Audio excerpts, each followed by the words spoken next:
नमस्कार, मी प्रणाली भोसले. माझे कोकणमध्ये आपल्या सर्वांचं मनपूर्वक स्वागत करते. पाहणार आहोत महत्त्वाच्या घडामोडींचा वेगवान आढावा. लोकसभा निवडणुकीची रणधुमाळी आजपासून सुरू होतीये. लोकसभा निवडणुकीसाठी पहिल्या टप्प्यातील 102 जागांसाठी आज अधिसूचना निघणार आहे. त्यामध्ये पहिल्या टप्प्यात पूर्व विदर्भातील नागपूर, रामटेक, चंद्रपूर, गडचिरोली, भंडारा, गोंदिया या 5 लोकसभा मतदारसंघांसाठी 19 एप्रिल रोजी मतदान होणार असून या मतदारसंघांसाठी आज अधिसूचना लागू होणार आहे. काँग्रेसच्या स्क्रीनिंग समितीची मंगळवारी पक्षाच्या मुख्यालयात बैठक झाली. यामध्ये विविध राज्यांच्या उमेदवारांच्या नावावर चर्चा करण्यात आली. महाराष्ट्रातील उमेदवार निश्चित करण्यासाठी केंद्रीय निवडणूक समितीची बैठक आज ठेवण्यात आली. वंचित बहुजन आघाडीने काँग्रेसकडे तुम्ही सांगाल त्या 7 जागांवर पाठिंबा देण्याचा प्रस्ताव ठेवलाय. तसेच भविष्यातील आघाडीचेही आमिष दाखवले आहे. यातच मंगळवारी काँग्रेसच्या समितीची दिल्लीत बैठक झाली. यामध्ये काँग्रेसनं वंचितसह आणि वंचित शिवाय असा जागा वाटपाचा फॉर्म्युला ठरवलाय.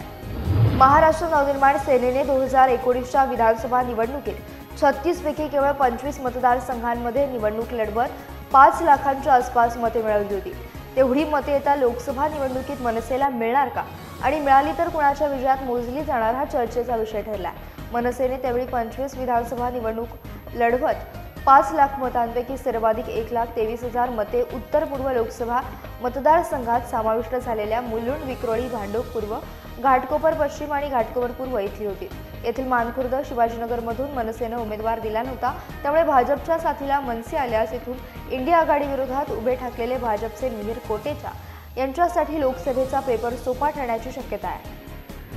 केंद्रीय लोकसेवा आयोग अर्थात यूपीएससीने यूपीएससी CSE 2024 प्रीलियम परीक्षा पुढे ढकलली आहे. ही परीक्षा 26 मे रोजी होणार होती.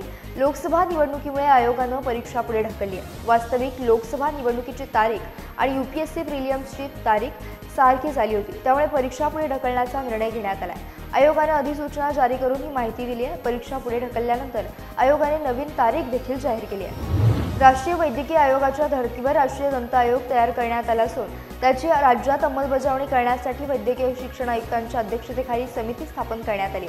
त्यामुळे सध्याची भारतीय दंत परिषद रद्द करण्यात आली आहे. त्या जागी या आयोगामार्फत काम करण्यात येणार आहे. दंत वैद्यकीय शिक्षण आणि आरोग्य सेवेचे मापदंड आणखी सुधारण्यासाठी महत्त्वपूर्ण ठरणारे राष्ट्रीय दंत वैद्यकीय आयोग विधेयक 2003 संसदेने मंजूर केले आहे. या महत्त्वपूर्ण विधेयकाद्वारे नागरिकांच्या दंत आरोग्याची काळजी घेण्यासंदर्भातील सर्वोच्च मानके निश्चित करण्यात येणार आहेत. या कायद्यानुसार आयोगाला खासगी दंत महाविद्यालय आणि डीम्ड युनिव्हर्सिटीमधील 50% जागांची फी ठरवण्यासाठी मार्गदर्शक तत्त्वे तयार करण्याचे अधिकार देण्यात आले.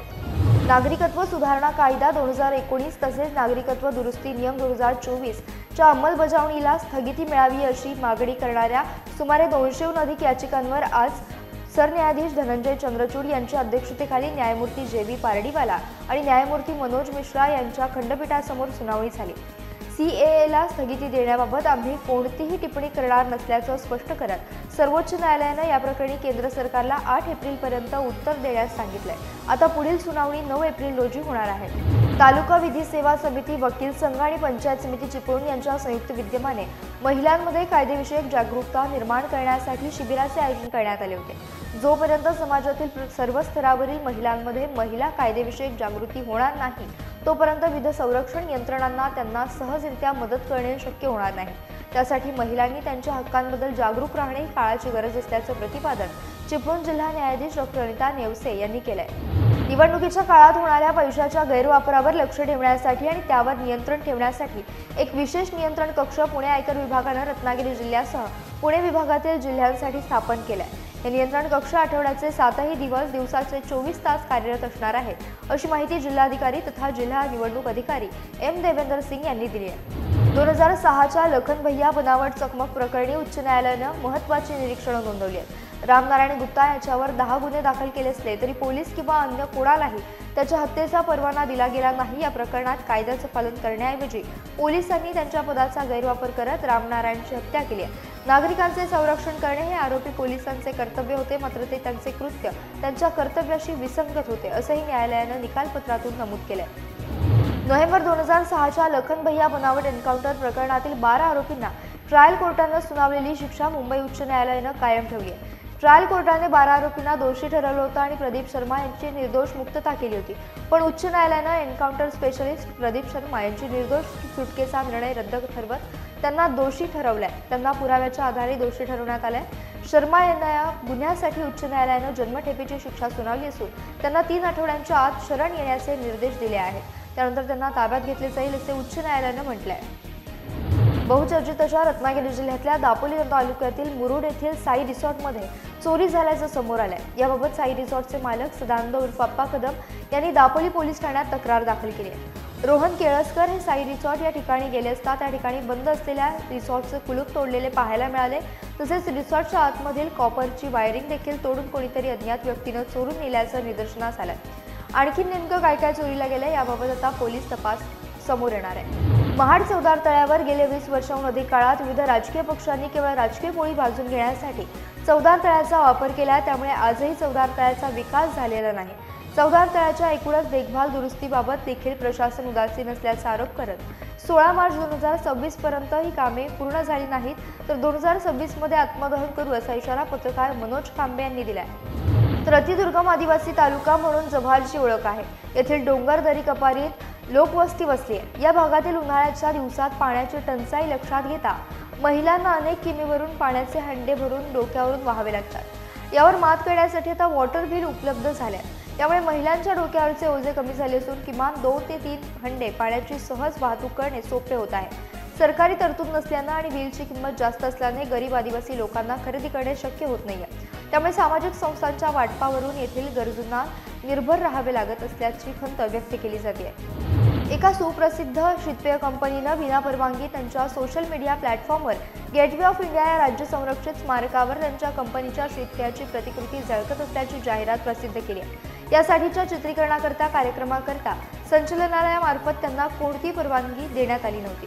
त्याचप्रमाणे व्यावसायिक जाहिरातींसाठी राज्य संरक्षित स्मारकांचा वापर करण्यास मनाई आहे. त्यामुळे तात्काळ ही जाहिरात हटवण्याच्या सूचना डॉक्टर गर्गे यांनी दिल्या होत्या. या अनुषंगाने योग्य दखल न घेतल्यास कडक कारवाई करण्यात येईल असे देखील त्यांनी स्पष्ट केले.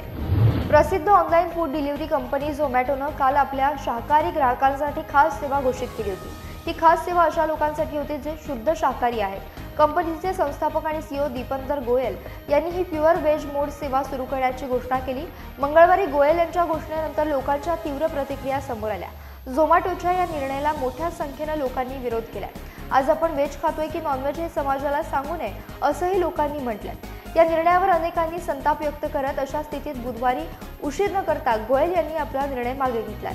लोकसभा निवडणूक 2024च्या पार्श्वभूमीवर फोंडाघाट चेकपोस्ट येथे स्थिर सर्वेक्षण पथकाने तपासणी दरम्यान 10 लाखाची रोख रक्कम आणि 4 चाकी कार जप्त केली. ही कारवाई मंगळवारी सकाळच्या सुमारास झाली. या घटनेमुळे कणकवलीसह सिंधुदुर्गात मोठी खळबळ उडाली आहे. मिळालेल्या माहितीनुसार कोल्हापूरहून गोव्याच्या दिशेने जात असणाऱ्या 4 चाकी कारमध्ये 10 लाखाची रक्कम आढळून आली. उपविभागीय पोलीस अधिकारी कणकवली यांच्या मार्गदर्शनाखाली पोलीस निरीक्षक शमशेर तडवी यांनी पुढील कारवाई करता एसएसटी पथक प्रमुख विश्वास राणे यांच्या ताब्यात दिलाय. पेण शहरातील बाजारपेठेत असलेल्या आरडीसीसी बँकेच्या एटीएममध्ये वेगवेगळ्या बँकेच्या कार्डांचा वापर करून 10,000 रुपयांचा अपहार केल्याप्रकरणी उत्तर प्रदेशातील 2 आरोपी पकडण्यास पेण पोलिसांना यश आलंय. या घटनेबाबत पेण पोलीस ठाण्यात 2 आरोपींविरोधात गुन्हा दाखल करण्यात आलाय. फिर्यादी मिलिंद सुधाकर पाटील वय वर्ष 42 यांनी पोलीस ठाण्यात दिलेल्या फिर्यादीनुसार आरडीसीसी बँकेच्या एटीएममध्ये वेगवेगळ्या बँकेच्या एटीएमच्या सहाय्यानं छेडछाड करून 10,000च्या रकमेचा अपहार केल्याप्रकरणी उत्तर प्रदेश येथे राहणाऱ्या 2 आरोपींना ताब्यात घेण्यात आले. तर भारत सरकारने गेल्या वर्षी मे महिन्यात साथी नावाचे व्यासपीठ सुरू केले होते. हे व्यासपीठ सेंट्रल इक्विपमेंट आयडेंटिटी रजिस्टर प्रणालीने सुसज्ज आहे. या प्लॅटफॉर्मद्वारे युजर्स केवळ त्यांचा हरवलेला मोबाईल किंवा चोरीला गेलेला स्मार्टफोन शोधू आणि ट्रॅक करू शकत नाहीत, तर हा प्लॅटफॉर्म तुम्हाला तुमचा हरवलेला फोन ब्लॉक करण्याचीही परवानगी देतोय.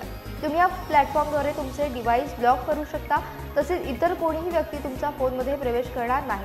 जर तुमचा फोन हरवला किंवा चोरीला गेला असेल तर हे प्लॅटफॉर्म तुमच्यासाठी खूप उपयुक्त ठरणार आहे. सरसकट आंबा बाजारात आल्यामुळे चांगला माल पाठवणाऱ्यांवर अन्याय होत असल्याची माहिती आंबा बागायतदारांकडून समोर आली आहे. काही शेतकरी कमी तयार असलेल्या आंबा बाजारात पाठवतात, त्यामुळे आवक वाढते. त्यामुळे दर्जेदार आणि चांगल्या प्रतीच्या आंब्यालाही दर कमी होतोय. त्यामुळे दर घसरले असून दर्जेदार आंबा पाठवणाऱ्या बागायतदारांना त्याचा फटका बसलाय. यावरून आता तीव्र नाराजी व्यक्त केली जाते. फळांचा राजा म्हणून ज्याची ओळख आहे असा रत्नागिरी आणि देवगडचा हापूस आंबा बाजारपेठेत विक्रीसाठी उपलब्ध झालाय. कारण रत्नागिरी हापूस केव्हाही बाजारात येतो त्याची आपण प्रतीक्षा करत असतो. मुंबई, पुणे, सातारा, कोल्हापूर, सांगली, गोवा राज्यात सर्वत्र रत्नागिरी हापूस विक्रीस उपलब्ध असून 450 ते 500 रुपये डझन इतका भाव आहे। तर नंबर 1 चा हापूस हा 1000 रुपये डझनने पुणे मुंबईत विकला जात आहे। रत्नागिरी हापूस केव्हा एकदा खायला मिळतो या प्रतीक्षेत कोकणी माणूस असतो। पश्चिम महाराष्ट्र, मराठवाडा आणि विदर्भात मोठ्या संख्येने दरवर्षी रत्नागिरी हापूस विकला जातो। यंदा देखील नियमित निर्यात सुरू झाली आहे। केंद्र सरकारने खाद्यतेलाच्या आयात शुल्कात गेल्या वर्षी कपात केली। ही कपात मार्च 2025 पर्यंत कायम ठेवण्याचा निर्णय घेतल्यानंतरही देशात खाद्यतेलाचे दर कमी होण्याऐवजी 15 दिवसांपासून भडकलेत। सर्व खाद्यतेलात प्रति किलो 10 ते 15 रुपयांची वाढ झाल्यानं स्वयंपाकघरातील फोडणी देखील महागली। होळी आणि रमजान महिन्यामुळे पाम तेलाचे दर मलेशिया देशात महागलेत। रमजान ईद साजरी होईपर्यंत दर कमी होण्याची शक्यता नाही। एप्रिल महिन्याच्या पहिल्या आठवड्यात दर कमी होतील। पाम तेलाच्या दरवाढीचा परिणाम हा सर्व तेलांच्या दरवाढीवर झाल्यानं सध्या तरी लोकांना जास्त दरात खाद्यतेल खरेदी करावे लागत आहे। जागतिक महासत्ता होण्याच्या दिशेने वाटचाल करणाऱ्या भारताच्या नावावर एक लाजिरवाणा विक्रम झाल्याचं नुकतंच एका सर्वेक्षणाच्या अहवालावरून समोर आलंय। स्विस एअर मॉनिटरिंग बॉडी IQARनं हा सर्वे केला असून त्यानुसार बांगलादेश आणि पाकिस्तानच्या पाठोपाठ भारत हा जगभरातील तिसरा सर्वाधिक प्रदूषित देश ठरलाय। वर्ल्ड एअर क्वालिटी रिपोर्ट 2024च्या निष्कर्षानुसार 134 देशांच्या यादीत भारताचा प्रदूषित हवेच्या निकषांवर तिसरा क्रमांक लागतोय। त्याशिवाय जगभरातील सर्वाधिक प्रदूषित 50 शहरांमध्ये एकट्या भारतातील 42 शहरांचा समावेश आहे। गेल्या वर्षी ग्रीनहाऊस गॅस, जमीन, पाण्याचे तापमान तसेच हिमनद्या, समुद्रातील बर्फ वितळण्याच्या प्रमाणात लक्षणीय वाढ झाली आहे। हे प्रमाण कमी करण्याचे सर्व देशांचे प्रयत्न अपुरे पडले आहेत। या गोष्टींमुळे यंदाचे वर्ष देखील आणखी एक विक्रमी उष्ण वर्ष असेल अशी शक्यता जागतिक हवामान संघटनेने व्यक्त केली आहे। ग्लोबल वॉर्मिंगची स्थिती या विषयावर जागतिक हवामान संघटनेने मंगळवारी अहवाल प्रसिद्ध केलाय। ग्लोबल वॉर्मिंगमध्ये अधिक वाढ होऊ न देणे हे सर्वांच्याच हिताचं असल्याच्या अहवालात सांगण्यात आलंय। सिंधुदुर्गातील चिपी एअरपोर्ट कात टाकत असून या विमानावरून आता बेंगलोर सेवा सुरू करण्यात आली। सिंधुदुर्ग विमानतळावरून फ्लाय 91 ही विमान कंपनी पहिल्या टप्प्यात हैदराबाद बंगळुरू अशी सेवा सुरू करणार आहे। त्यातील बेंगळुरू सेवेचा शुभारंभ करण्यात आला आहे। पुढील महिन्यात सिंधुदुर्ग, पुणे ते शिर्डी ही सेवा देखील सुरू केली जाणार आहे। आज 20 मार्च रोजी ऐतिहासिक 14 तळ्याचा सत्याग्रह दिन गेल्या अनेक वर्षांपासून साजरा करण्यात येतोय। राज्याच्या कानाकोपऱ्यातून लाखो भीमसैनिक महाड या ठिकाणी दाखल होऊन महामानवाला अभिवादन करण्यासाठी येत आहेत। या दिनाचे औचित्य साधून यावर्षी 19 मार्च रोजी शिवराय ते भीमराय अशी समता रॅली काढण्यात आली। याप्रसंगी आंबेडकरी चळवळीतील राजकीय आणि सामाजिक संस्थांच्या सभा होणार आहेत। याकरिता महाड नगर प्रशासन, महसूल विभाग, पोलिसांचा तगडा बंदोबस्त ठेवण्यात आला होता। IPLचा रणसंग्राम 22 मार्च पासून सुरू होतोय। या स्पर्धेत IPL मधील महत्त्वपूर्ण संघ मुंबई इंडियन्स हार्दिक पांड्या याच्या नेतृत्वाखाली सहभागी होणार आहे। मुंबई इंडियन्सला खेळण्याआधी विश्रांती मिळावी यासाठी पूर्ण ताफा आता अलिबाग येथील रेडिसन रिसॉर्टमध्ये मंगळवारी दाखल झालाय। 2 दिवस हा संघ रिसॉर्टमध्ये राहणार आहे, त्यामुळे मोठा बंदोबस्त तैनात करण्यात आलाय। अलिबाग गोंधळपाडा येथील रेडिसन रिसॉर्टमध्ये हा संघ दाखल झाला असून यावेळी रिसॉर्ट प्रशासनानं टीमचं पारंपरिक पद्धतीने स्वागत केलंय। यावेळी संघातील खेळाडूंसह प्रशिक्षक अशी 22 जणांची टीम रेडिसन रिसॉर्टमध्ये दाखल झाली आहे। आणि सत्यसाई फिल्म्स, स्कायलिंक एंटरटेनमेंट प्रस्तुत जुनं फर्निचर या चित्रपटाची घोषणा करण्यात आली। सलीम खान यांच्या हस्ते या चित्रपटाचा टीजर लॉन्च करण्यात आला। यावेळी आशिष शेलार, सिद्धार्थ सरवणकर, अमेय खोपकर, महेश मांजरेकर, उपेंद्र लिमये, मेधा मांजरेकर, अनुषा दांडेकर या चित्रपटातील कलाकारांसह अनेक स्थानिक ज्येष्ठ नागरिक उपस्थित होते। त्या दरम्यान महेश मांजरेकर आणि मेधा मांजरेकर यांनी उपस्थित ज्येष्ठ नागरिकांशी संवाद साधला। यतीन जाधव निर्मित, महेश वामन मांजरेकर दिग्दर्शित हा चित्रपट 26 एप्रिल रोजी प्रदर्शित होणार असून या चित्रपटाची कथा, पटकथा आणि संवाद देखील महेश मांजरेकर यांचेच आहेत। याचा वेळ झाली इथेच थांबण्याची। तुम्ही कुठे जाऊ नका, पाहत रहा फक्त माझे कोकण।